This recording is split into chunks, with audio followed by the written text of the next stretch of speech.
नमस्ते दोस्तों, आज हम बात करेंगे first house lord in whole houses. आपका जो लग्न होता है वो बहुत इंपॉर्टेंट होता है और लग्न का जो लॉर्ड होता है वो भी बहुत ज़्यादा इंपॉर्टेंट होता है, क्योंकि लग्न जो होता है वो आपका अपीयरेंस को रिप्रेजेंट करता है। आप कैसे दूसरों के साथ व्यवहार करेंगे, आपका बिहेवियर, आपका नेचर, आप कैसे सिचुएशन अगर आपकी ज़िंदगी में आ जाएगी तो आप उस सिचुएशन को कैसे सामना करेंगे, उसको भी जो है आपका लग्न रिप्रेजेंट करता है। और लग्न का जो लॉर्ड होता है वो जिस भी भाव में होता है उससे भी आपके लाइफ में बहुत बड़ा इम्पैक्ट, बहुत बड़ा मेजर रोल प्ले करता है।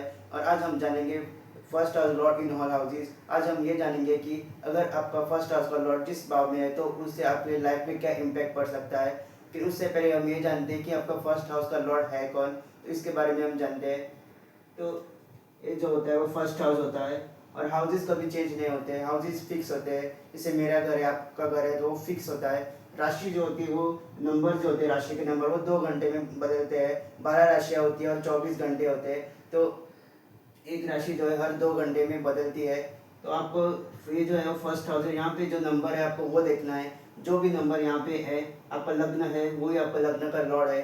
तो अगर यहाँ पे अगर फर्स्ट हाउस में 1 या फिर 8 लिखा है, 1 नंबर रिप्रेजेंट करता है मेष राशि को और 8 नंबर रिप्रेजेंट करता है वृश्चिक राशि को, तो आपका लग्न का जो लॉर्ड है वो है मार्स यानी मंगल। अगर आपके फर्स्ट हाउस में 2 या फिर 7 लिखा है, यानी कि आप वृषभ लग्न है या फिर आप तुला लग्न है, तो आपके जो लग्न का लॉर्ड है वो वीनस है। आपके अगर फर्स्ट हाउस में अगर 3 या फिर 6 लिखा है, यानी कि अगर आपका मिथुन लग्न है या फिर आपका कन्या लग्न है, तो आपके जो लग्न का लॉर्ड है वो बुध है यानी मर्क्यूरी।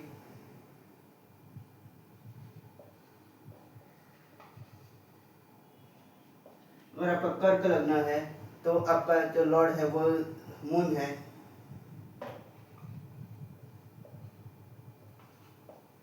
अगर यहाँ पे अगर फर्स्ट हाउस में अगर आपका 5 नंबर लिखा है, राशि 5 नंबर की राशि है, तो ये आपका सिंह लग्न है। आपका आपका जो लग्न का लॉर्ड जो है वो सूर्य है।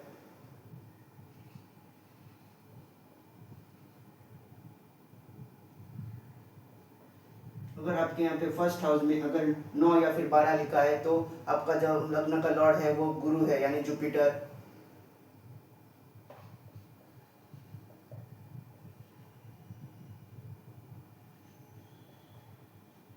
अगर आपके फर्स्ट हाउस में 10 या फिर 11 नंबर लिखा है, या फिर मकर या कुंभ राशि का लग्न है, तो आपका जो लग्न का लॉर्ड है वो शनिदेव है।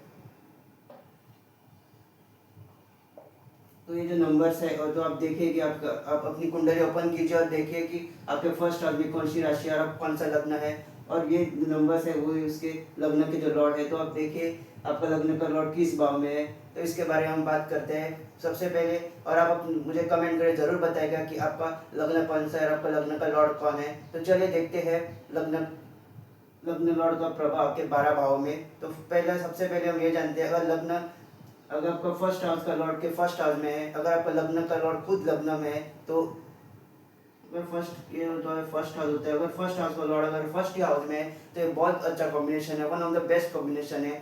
क्योंकि लग्न जो होता है वो खुद होता है, उसका लॉर्ड अगर आपके खुद के घर में है, तो ऐसा इंसान बहुत लीडरशिप क्वालिटी उसमें अच्छी होती है, वो बहुत कॉन्फिडेंस होता है, किसी भी चीज़ को बहुत कॉन्फिडेंटली कर सकता है। अगर उसके लाइफ में कोई भी सिचुएशन आती है तो वो बहुत अच्छी तरीके से उस सिचुएशन को हैंडल करता है और उस सिचुएशन को टैकल करना जानता है।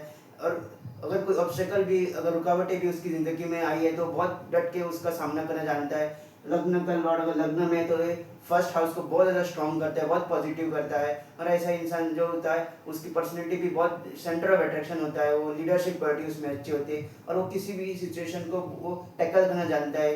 लाइफ में जो प्रॉब्लम सबके लाइफ में आती है, लेकिन ऐसा इंसान जिसके लग्न का लॉर्ड उसके लग्न में, तो वो उस सिचुएशन को बहुत अच्छी तरह से हैंडल करेगा। जो होते हैं उनके जो डिजायर्स होते हैं वो बहुत अच्छे तरीके से कंप्लीट होते हैं, वो बहुत अच्छे तरीके से अपने सारे डिजायर जो है कंप्लीट करते हैं। और फर्स्ट हाउस जो होता है वो इम्यूनिटी को भी रिप्रेजेंट करता है, और जिसके भी लग्न का लॉर्ड लग्न में है तो ऐसे इंसान की इम्यूनिटी भी जो होती है वो बहुत ज़्यादा स्ट्रांग होती है, और ऐसे इंसान को हेल्थ जो होती है वो भी अच्छी होती है। अब जानते हैं अगर फर्स्ट हाउस का लॉर्ड अगर सेकेंड हाउस में है, तो ये जो होता है वो सेकेंड हाउस होता है और अगर फर्स्ट हाउस का लॉर्ड सेकंड हाउस में आ जाए, सेकंड हाउस होता है आपकी फैमिली का, आपका उसको धन भाव माना गया है। तो ऐसा इंसान जो होता है अपने फैमिली को बहुत प्रायोरिटाइज करता है।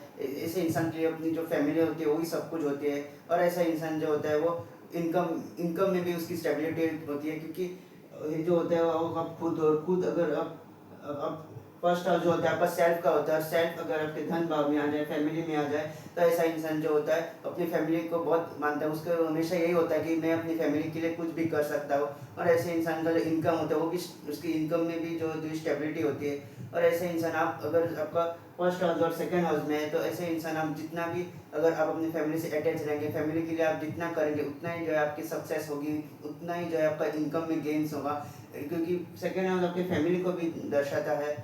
और फैमिली से आप जितने जुड़े रहेंगे, जितना आप अपनी फैमिली का आप रिस्पेक्ट करेंगे, उनका ख्याल रखेंगे, उतना ही जो है आपकी इनकम में गेंस होंगे। तो इसीलिए आप हमेशा यही ख्याल रखेगा कि आपको अपनी फैमिली से जो है और ऐसा इंसान जो है वो उसके फैमिली के ट्रेडिशन को फॉलो करता है, फैमिली के जो मॉरल वैल्यूज़ होते हैं उसको उसके अंदर वो वैल्यूज़ जो होते हैं वो दर्शाते हैं। और वो ऐसा इंसान अपने फैमिली के वैल्यूज़ को आगे आगे ले जाने में भी मदद करता है। तो अगर फर्स्ट हाउस और सेकंड हाउस में, तो ये भी बहुत अच्छा कॉम्बिनेशन है कि ऐसा इंसान अपनी फैमिली से जुड़ा रहेगा और उसके जो इनकम होगी उसमें भी स्टेबिलिटी होगी। अब बात करते हैं फर्स्ट हाउस लॉर्ड अगर थर्ड हाउस में है तो। अगर आपके फर्स्ट हाउस का लॉर्ड अगर थर्ड हाउस में आ जाए, तो थर्ड हाउस होता है आपके पराक्रम का, आपके एफर्ट्स का, आपके हार्डवर्क का। तो ऐसा इंसान अगर आपके फर्स्ट हाउस और थर्ड हाउस में आ जाए, तो आप बहुत एफर्ट्स करेंगे, आप हार्डवर्किंग होंगे। ऐसा इंसान बहुत ज़्यादा हार्डवर्किंग होता है, लेकिन आपके काम तभी बनेंगे जब आप खुद काम करेंगे। एफर्ट्स के, अगर आप खुद जो है एफर्ट्स के घर में आ गए, आपका फर्स्ट हाउस खोला और एफर्ट्स के घर में आ गए, तो आपके काम तभी बनेंगे जब आप खुद हार्डवर्क करेंगे। अगर आप अपने काम दूसरों के ऊपर डालेंगे तो आपके काम नहीं होंगे। आप जब खुद एफर्ट्स करेंगे, ऐसा इंसान एफर्ट्स भी खूब करता है, हार्डवर्क भी बहुत ज़्यादा हार्डवर्किंग होता है। तो आप जितना हार्डवर्क करोगे उतना ही जो है आपको सफलता मिलेगी, उतना ही आप सक्सेसफुल होंगे। अगर ऐसा आपका प्लेसमेंट है, अगर आप लेजी है तो प्लीज़ आप अपनी लेजीनेस छोड़िएगा और आप अपने एफर्ट्स डालिएगा, आप हार्डवर्क कीजिएगा, आप डेफिनेटली आपको सक्सेस मिलेगा। जितना यहाँ पे अगर आपका प्लेसमेंट है, तो जितना आप एफर्ट्स करेंगे, जितना आप जो है हार्डवर्क करेंगे, उतना ही जो आपको सक्सेस मिलेगा। तो ये था फर्स्ट हाउस का। थर्ड हाउस में, तो बात करते हैं फोर्थ हाउस के बारे में। अगर फर्स्ट हाउस का फोर्थ हाउस में आ जाए, फोर्थ हाउस होता है आपके कंफर्ट का, आपके हैप्पीनेस का, आपके माता का। तो अगर आपका फर्स्ट हाउस का लॉर्ड अगर फोर्थ हाउस में आ जाए, तो ऐसा इंसान अपने माता से बहुत अटैच होता है, अपने अपने घर से बहुत ज़्यादा अटैच होता है। और ऐसा इंसान बहुत समाज सेवक होता है। फोर्थ हाउस, अगर आपका फर्स्ट हाउस और फोर्थ हाउस में अगर आ जाए, तो ऐसा इंसान जो, उसके मन में हमेशा ये होता है कि मैं दूसरों के लिए कुछ करूँ, ह्यूमैनिटेरियन बेसिस में वो कुछ करना चाहता है, लोगों की मदद करना चाहता है। अगर फोर्थ हाउस में अगर आ जाए आपका फर्स्ट हाउस का लॉर्ड, तो ऐसा इंसान हमें समाज सेवक भी देखने को मिलता है। और ऐसे इंसान बहुत मददगार होते हैं, दूसरों की मदद करने के लिए सबसे पहले वो अपना हाथ बढ़ाते हैं। तो अगर आपको फर्स्ट हाउस को लॉर्ड अगर फोर्थ हाउस में है, तो आप देखेंगे कि आपको लोगों की मदद करना बहुत अच्छा लगता है, आपको समाज सेवा करना अच्छा लगता है, लोगों के लिए कुछ करना जो है वो आपको अच्छा लगता है। ये था फर्स्ट हाउस का लॉर्ड फोर्थ हाउस में है, तो उसके इम्पैक्ट। अब बात करते हैं फर्स्ट हाउस का लॉर्ड फिफ्थ हाउस में है, तो ये जो होता है फिफ्थ हाउस होता है। फिफ्थ हाउस जो होता है वो आपकी एजुकेशन, आपके संतान, आपके पूर्व पुण्य, उस आपके कर्म, उसको रिप्रेजेंट करता है। तो फिफ्थ हाउस जो होता है बहुत इंपॉर्टेंट होता है। फर्स्ट बहुत इंपॉर्टेंट होती है आपके फर्स्ट, फिफ्थ और नाइन्थ हाउस। ये तीन हाउस बहुत इंपॉर्टेंट, क्योंकि इन तीन हाउस से जो मेजर जो होते हैं आपके लाइफ के इवेंट्स वो देखा जाता है। फिफ्थ हाउस होता है आपके एजुकेशन का, आपकी आपकी जो संतान है, आपके पूर्व कर्म है, उसको रिप्रेजेंट करता है। अगर फिफ्थ हाउस में, अगर आपका फर्स्ट हाउस अगर फिफ्थ हाउस में आ जाए और अगर वो बेनिफिक है, तो ऐसे इंसान, उसकी एजुकेशन लाइफ भी बहुत अच्छी होती है, वो बहुत ज़्यादा शार्प होता है, बुद्धिमान होता है। ऐसे इंसान प्रॉब्लम सॉल्वर होते हैं, उनके पास हर प्रॉब्लम का सोल्यूशन होता है। अगर आपके किसी दोस्त का अगर ये प्लेसमेंट है, तो आप देखेंगे अगर आप कुछ भी उनके प्रॉब्लम बोलोगे तो उसका सोल्यूशन उनके पास होगा, और वो सोल्यूशन वर्क भी करेगा। कि बहुत अच्छे सोल्यूशन, उनके सारे प्रॉब्लम्स के जो सोल्यूशन जो होते हैं वो उनके पास होते हैं। और ये बहुत अच्छा प्लेसमेंट है अगर बेनिफिक है तो, क्योंकि ऐसे इंसान की बुद्धि जो होती है बहुत शार्प होती है, और ऐसे इंसान के बहुत विजडम होती है। फिफ्थ हाउस जो होता है आपका एजुकेशन का है, विजडम का है। और ऐसे इंसान बहुत नॉलेज गेन करता है, उनको उनको जो होता है वो किसी डिग्री की भी ज़रूरत नहीं पड़ती है, लेकिन वो पढ़कर, वो बुक्स पढ़कर अपने अपने नॉलेज जो होता है वो हासिल करते हैं। और ऐसे इंसान जो होते हैं बहुत शार्प होते हैं, हर चीज़ में अपनी बुद्धि लगाते हैं। अगर ये मैग्निफिक प्लेसमेंट है, तो आपके अंदर जो भी बुद्धि में अगर आप कुछ सोच रहे हैं तो आपको इम्प्लीमेंट करने के लिए तकलीफ होगी, अगर मैग्निफिक प्लेसमेंट जो है तो। अगर बेनिफिक है तो ये बहुत अच्छा कॉम्बिनेशन है। अगर लग्न का संबंध पंचम में आ जाए या लग्न का लॉर्ड पंचम में चला जाए, तो ऐसा इंसान बहुत शार्प माइंडेड होता है, किसी भी सोल्यूशन, किसी भी प्रॉब्लम का उसके पास सोल्यूशन होता है। तो ओवरऑल जो है बहुत अच्छा प्लेसमेंट है। और ऐसे इंसान बच्चों से भी बहुत अटैच होता है, क्योंकि फिफ्थ हाउस जो होता है आपके बच्चों को, आपकी संतान को भी रिप्रेजेंट करता है। तो ऐसे इंसान अपने बच्चों से भी बहुत अटैच होता है, उसकी एजुकेशन लाइफ भी जो है बहुत अच्छी होती है, और उसके पास बहुत ज़्यादा विजडम होती है, वो बहुत ज़्यादा शार्प माइंडेड भी होता है। अगर आपका first house Lord six house में आ जाए, सिक्स हाउस जो होता है वो तृतीय भाव में से एक है, और इस क्योंकि आपकी सिक्स हाउस से आपके रोग ऋण शत्रु के बारे में देखा जाता है। अगर आपका फर्स्ट हाउस का लॉर्ड सिक्स हाउस में आ जाए, तो आपकी आपकी जो इम्यूनिटी है वो पहले वीक हो जाती है, और आपको बीमारियां जो है बहुत बहुत जल्दी आप बीमार पड़ जाती है, सर्दी खांसी ऐसी चीज़ें बहुत जल्दी पकड़ लेती है आपको, क्योंकि फर्स्ट हाउस जो होता है वो इम्यूनिटी को भी रिप्रेजेंट करता है। और अगर फर्स्ट हाउस को लॉर्ड अगर सिक्स हाउस भी आ जाए, तो आपकी जो इम्यूनिटी है वो पहले से वीक हो जाती है, तो ऐसे इंसान जो है बहुत जल्दी बीमार पड़ सकते हैं। लेकिन अगर आप प्रॉब्लम सॉल्विंग जॉब जैसे कि डॉक्टर, आप एडवोकेट, सीए ऐसे अगर आप कार्य करेंगे, तो ये आपको बहुत अच्छा प्लेसमेंट जो आपको बहुत अच्छा सक्सेस दिला सकता है, क्योंकि ये प्रॉब्लम्स का अगर ये हाउस है, और अगर प्रॉब्लम्स किसी की सॉल्व करोगे, जैसे डॉक्टर होते हैं, लॉयर्स होते हैं, तो ये जो है आपको बहुत अच्छा बेनिफिट दे सकता है। तो बात करते हैं सेवेंथ हाउस के बारे में। जो होता है वो सेवेंथ हाउस होता है, और फर्स्ट हाउस पर और सप्तम भाव में आ जाए, हाउस में आ जाए, तो ऐसे इंसान जो है बहुत वर्ल्ड फेमस हो सकते हैं बिजनेस में, बिजनेस में बहुत अच्छे सक्सेसफुल हो सकते हैं, और ये पार्टनरशिप भी बहुत अच्छी तरीके करते हैं। आपकी मेरिट लाइफ भी जो है इनकी बहुत अच्छी होती है, और कोई भी बिजनेस मीटिंग होगी तो ये सामने से जाकर अपनी लीड करेंगे। और इसका हमेशा होता है कि वे सेल्फ सेल्फ अगर आपको यहाँ पे आ गए, तो ये खुद जाके पूछते हैं, अगर इसका लाइफ पार्टनर भी होगी तो ये खुद जो है खुद एफर्ट्स लगाएगा। तो ऐसे इंसान जो है बिजनेस में इनको बहुत सक्सेस मिलता है, और एक बिजनेस में बहुत अच्छे सक्सेसफुल हो सकते हैं, इनकी मेरी लाइफ भी जो है बहुत अच्छी जाती है। ये था अगर लग्न कलर सेवेंथ हाउस में। जब बात करते हैं एट हाउस के बारे में, तीन त्रिज्या होती है दोस्तों, 6, 6, 8, 12। और अगर आपका लग्न का संबंध अष्टम से आ जाए, तो ऐसे इंसान जो होते हैं उस हमेशा रॉन्ग डिसीजन ले सके, कि एक हाउस जो ट्रांसफॉर्मेशन है, तपस्या का, आपके थिंकिंग, आपके इंटेंस थिंकिंग का है, तो हमेशा ऐसे इंसान जो रॉन्ग डिसीजन आप ले सकते हैं। बहुत ये डर का भी, फियर भी इससे देखा जाता है, तो ऐसा इंसान बहुत जल्दी डर जाता है और कोई भी गलत डिसीजन लेता है। तो आपको ये हमेशा ध्यान रखना, जितना भी आप मेडिटेशन कीजिएगा, आपको वो बहुत अच्छा होगा, क्योंकि आप अच्छे तरीके से डिसीजन ले पाएंगे। आपने देखा होगा कि आप अक्सर जो है रॉन्ग डिसीजन लेते हैं, तो आपको ये नहीं करना है। आपको सोच समझ के कोई भी डिसीजन से आप पहुँचेंगे, तो आपको सोच समझ के, आपको विचार करके आपको डिसीजन लेना है। तो वो आप बात ध्यान रखिएगा। अगर क्योंकि अक्सर देखा गया है, क्योंकि अष्टम का संबंध आता है लग्न से, लग्न के साथ, तो ऐसे इंसान रॉन्ग डिसीजन लेते हैं, तो आपको उस बात का ख्याल रखना है।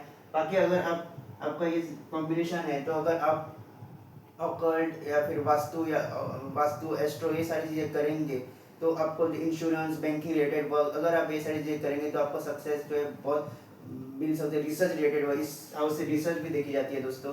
तो अगर आप रिसर्च के वर्क में है और आपका ये कॉम्बिनेशन है, तो भी आपके लिए बहुत अच्छा है, ये आपको पॉजिटिव रिजल्ट ही देगा। अगर आप ऑकल्ट साइंस में है, जैसे कि न्यूमरोलॉजी, वास्तुशास्त्र और एस्ट्रोलॉजी, तो इस सारी चीज़ों में है, क्योंकि हीलिंग को भी रिप्रेजेंट करता है। तो अगर आप ये सारी चीज़ों में है, तो आपको जो है वो सक्सेस जरूर मिलेगा। अब बात करते हैं नाइन्थ हाउस के बारे में।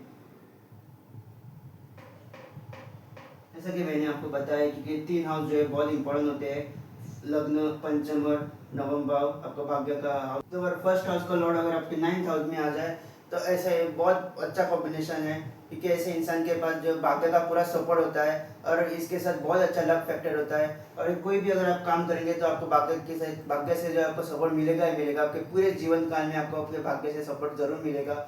फिर आपके फर्स्ट हाउस का लॉर्ड नाइन्थ हाउस में आ जाए, तो बहुत अच्छा कॉम्बिनेशन है। आपको पास एक डिवाइन एनर्जी है जो आपकी हेल्प कर रही है, आपका यूनिवर्स जो है आपका हेल्प कर रहा है, आपको भाग्य जो है आपका सपोर्ट कर रहा है। तो ऐसे इंसान बहुत भाग्यशाली होते हैं। कोई भी अगर आप काम कर रहे हैं, कोई आप कार्य कर रहे हैं, तो आपको भाग्य से जो सपोर्ट मिलता है। तो ये बहुत अच्छा कॉम्बिनेशन है अगर आपको फर्स्ट हाउस का नाइन्थ हाउस में है। अगर बात करते हैं टेंथ हाउस के बारे में, टेंथ हाउस जो होता है वो कर्म का घर होता है, आपके काम का घर होता है। अगर फर्स्ट हाउस का टेंथ हाउस में आ जाए, तो ऐसे इंसान वो कर्म करता है, बहुत ज़्यादा अपने कर्म करता है, और अपने कर्म से वो कोई भी चीज़ हासिल कर सकता है। अगर उसने ठान लिया है कि मुझे डॉक्टर बनना है, तो वो ज़रूर बनेगा। तो अगर उसकी जो उसका जो कर्म होता है वो करते रहता है, वो कभी कर्म से विमुख नहीं होता। अगर फर्स्ट हाउस का टेंथ हाउस में आ जाए, तो ऐसे इंसान बहुत हार्ड वर्किंग होते हैं, अपनी हार्ड वर्किंग हार्डवर्क से वो कोई भी चीज़ हासिल कर सकता है, अपनी कर्म से जो है कोई भी चीज़ हासिल कर सकता है। प्रोफेशनल लाइफ में उसकी कोई भी प्रॉब्लम आ गई तो वो बहुत अच्छे तरीके से वो हैंडल कर सकता है। प्रॉब्लम सॉल्विंग स्किल भी इनकी अच्छी होती है। प्रोफेशनल लाइफ में कोई भी प्रॉब्लम आ जाए तो भी ये बहुत अच्छे तरीके से इसको सॉल्व भी करना जानते हैं। ये तब आपके फर्स्ट हाउस को अगर 9th हाउस में आ जाए, तो बात करते हैं 11th हाउस के बारे में। 11th हाउस जो होता है आपके डिजायर्स का होता है, गेम्स का होता है। अगर फर्स्ट हाउस का 11th हाउस में आ जाए तो ऐसे इंसान की जो डिजायर्स होती है वो बहुत बढ़ती है, उसको बहुत उसकी डिजायर्स जो होती है बहुत ज़्यादा होती है। और ऐसे इंसान का हमेशा ये होता है कि मैं सक्सेसफुल हो जाए, मैं फेमस हो जाए, मेरे पास बहुत ज़्यादा पैसे आ जाए। और आपने देखा होगा कि जैसे आपकी उम्र बढ़ती है तो आपको सारी चीज़ें मिलती भी, आपकी जो डिजायर्स है वो पूरे भी होते हैं। क्योंकि फर्स्ट हाउस का लॉर्ड जैसे कि मैंने आपको कहा है वो आप खुद हो। अगर आप खुद अगर यहाँ पे आ जाए, आपकी डिजायर्स के हाउस में आ जाए, तो आप में वो काबिलियत है कि आप अपने डिजायर्स जो है वो पूरे कर सकते हैं। और ऐसे इंसान की कोई भी डिजायर्स है तो वो बहुत अच्छे से पूरे कर सकते हैं। और अपने जैसे आपकी उम्र बढ़ेगी, आपके सारे डिजायर्स कंप्लीट हो जाएंगे और आपके गेम्स भी हो जाएंगे। तो ये था फर्स्ट हाउस का, 11th हाउस में आ जाए तो। अब बात करते हैं 12th हाउस के बारे में। फर्स्ट हाउस जो होता है आपकी इम्यूनिटी को रिप्रेजेंट करता है, आपके हेल्थ को रिप्रेजेंट करता है। और 12th हाउस जो होता है वो व्यय स्थान को बोलते हैं, आपके खर्चों का स्थान। तो अगर फर्स्ट हाउस को 11th हाउस में हो जाए तो सबसे पहले जो ऐसे इंसान की इम्यूनिटी जो होती है उसकी वीक होती है, उसकी वीक बॉडी होती है। कोई भी अगर बीमारी आ जाए तो उसको बहुत जल्दी पकड़ लेती है। बहुत फ्रिक्वेंटली वैसा इंसान बीमार पड़ता है और उसको नज़र दोष भी बहुत बहुत जल्दी लग जाते हैं। क्योंकि सब आपका फर्स्ट हाउस आपके वाइब्स, आपके ऑरा को भी रिप्रेजेंट करता है। और 12th हाउस में आ जाए तो कहीं ना कहीं इसकी एनर्जी जो होती है वो कमज़ोर पड़ जाती है और नज़र भी इसको बहुत जल्दी लग जाते हैं और आपकी हेल्थ इश्यूज भी इसको बहुत आसानी से हो जाते हैं। और 12th हाउस में अगर आपका फर्स्ट हाउस और 12th हाउस में आ जाए तो ऐसे इंसान बहुत इंट्रोवर्ट होते हैं, उनको बहुत लोगों से मिलना जुलना पसंद है, उनको अकेले में रहना पसंद होता है। और ऐसे इंसान जो होते हैं वो ज़्यादा उनको मिक्सअप होना पसंद है। और उनका जो दिमाग होता है वो भी थोड़ा शार्प होता है इन्वेस्टमेंट के मामले में। अगर आप इन्वेस्टमेंट इनको बहुत अच्छा है, अगर आप इन्वेस्टमेंट करना चाहते हैं, अगर आपका एक कॉम्बिनेशन है तो इनका दिमाग जो है इन्वेस्टमेंट बहुत अच्छा चलता है। और ऐसे इंसान अगर आप ये प्लेस में है तो आपको दान करना चाहिए, जितना आप दान करेंगे उतनी जो आपकी एनर्जी है वो प्यूरीफाई हो जाएगी। और ऐसे इंसान जो बहुत प्योर सोल के होते हैं, बहुत अच्छे इंसान होते हैं, लेकिन वो बहुत उनकी जो ड्रेन आउट बहुत जल्दी हो जाते हैं, वो उनकी जो एनर्जी होती है वो बहुत वीक होती है। क्योंकि ये व्यय स्थान है, व्यय भाव है, खर्चे होने का स्थान है। तो इनकी फर्स्ट हाउस का लॉर्ड यहाँ पे आ जाए तो इनकी लग्न जो है वो पहले वीक हो जाता है। और अगर लग्न का लॉर्ड भी जो है वीक पड़ता है इधर, इसीलिए जो है आपको जो है बहुत परेशानियाँ होती है, आपके हेल्थ इश्यूज होते हैं, आपको बहुत जल्दी नज़र लग जाती है। तो आपके लिए अच्छी रेमेडी है कि आप दान कीजिए, जितना आप दान करिए उतना ही जो आपका ऑरा जो है पॉजिटिव हो जाएगा, आपकी जो एनर्जी है वो बहुत पॉजिटिव हो जाएगी। तो ये था first house, first house Lord के इम्पैक्ट 12 हाउस इसमें क्या इम्पैक्ट डाल सकता है। लग्न जो है बहुत इंपॉर्टेंट होता है क्योंकि वो आपके खुद को रिप्रेजेंट करता है। और फर्स्ट हाउस का लॉर्ड जो होता है वो राजा की तरह होता है। और जितना राजा आपका स्ट्रांग होता है, जितना लग्न आपका स्ट्रांग होता है, वो बाकी के भाव भी उतने स्ट्रांग होते हैं। बाकी के जो आपको जो योग होते हैं वो भी बहुत जल्दी फलित हो जाते हैं। अगर लग्न है आपका वीक है तो बाकी के जो योग है वो उसको भी फलित होने में थोड़ा टाइम लगता है। तो और 12th हाउस में अगर आपका लॉर्ड है, अगर फर्स्ट हाउस और 12th हाउस में, ये बहुत अच्छा फॉरेन संबंध भी दर्शाता है। ऐसा इंसान फॉरेन लैंड में जाके बहुत पैसे कमा सकता है या फिर उसको सक्सेस मिल सकती है। एक है फर्स्ट हाउस का लॉर्ड का इम्पैक्ट 12 हाउसेस में। दोस्तों अगर आपको मेरा वीडियो पसंद आए तो इस वीडियो को लाइक कीजिएगा, मेरे चैनल को सब्सक्राइब जरूर कीजिएगा और बेल नोटिफिकेशन जरूर प्रेस कीजिएगा ताकि जब भी मैं ऐसी वीडियो अपलोड करूँ आप लोगों को उसका नोटिफिकेशन मिल जाए। जल्दी मिलेंगे एक नए वीडियो के साथ।